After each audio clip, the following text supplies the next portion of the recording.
Avokati I njohur Samir Visha prej kohësh ka postuar në rrjetet sociale në lidhje me sëmundjen e rëndë dhe kurimin që po merr prej kohësh në Itali.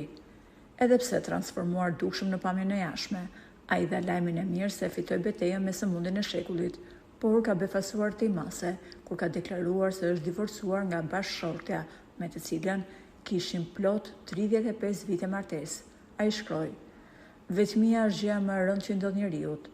Linda nga 2 prindër të mrekullueshëm, u bëra baba I denj 2 djemve me mbiemrin Vishaj, por sot mamaja e djemve të mi u divorcua nga mua në gjykatën e Tiranës, duke përdosur mbiemrin Ruka dhe duke hequr përfundimisht mbiemrin Vishaj."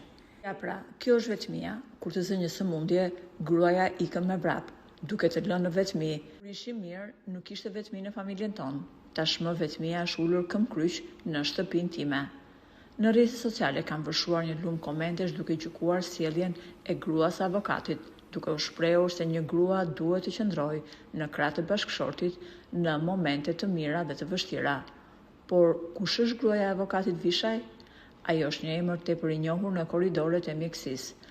Bashkëshortja e tij është mjeke kirurge, doktoresh Silva.